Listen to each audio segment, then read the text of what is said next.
So to touch base on Sunday evening, I think it's March 22nd, and so starting on Monday, school is closed for at least a couple of weeks.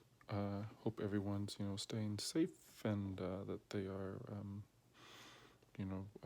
following all the social isolation protocols. So just regarding the international business course, so I figured I would post more on Tuesday, which is our scheduled day 1 and 3, about maybe some more course content, but just some frequently asked questions, which I know will come up. So, and I know we're all sensitive to this. When will school reopen? I don't know.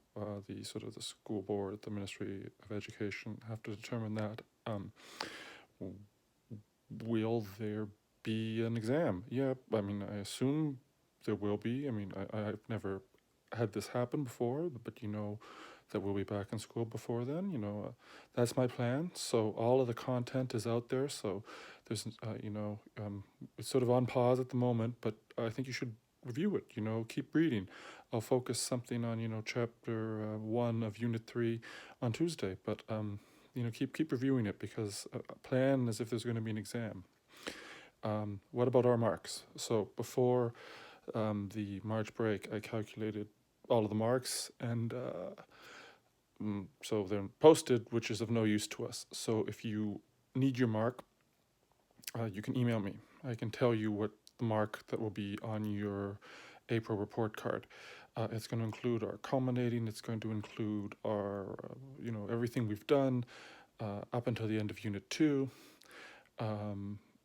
But I can tell you, if you want to know what your mark is, because obviously we all care about that. And, I know there was some frustration with the Unit 2 test. I, too, was frustrated with the Unit 2 test and the lack of clarity. But one of the reasons I wasn't rushing out to make corrections was because it really didn't count for a lot.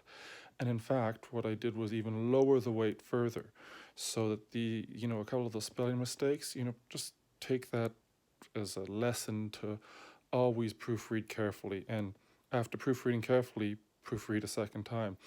There was 1 or 2 questions, like the tests right now are worth 5% total. So if they're each 50 question tests, what's one question, of that term work? It's like a fraction of a percent. So if you didn't like how everything was graded, it's not affecting your mark. And if you did great on the test, I left the mark where it was, but I did lower the weight so that your reflections and your assessments, which you were doing very well on, is most of your work. So hopefully that answers it. And if you can email me, brock.borges@tdsb.owen.ca, and I can tell you your mark. What else is good to know? I think I'll just post something about chapter 1 on Tuesday, and if you have time, keep logging in. I mean, I think the e-learning course, everyone should have access to the last chapter. Nothing's due this week or next week, but you can always get a head start. You can see the SWOT analysis that's upcoming. You can see the summative task for the end of Unit 3. So, if you have any comments or concerns about that, please feel free to reach out and, have a safe week off. Thanks.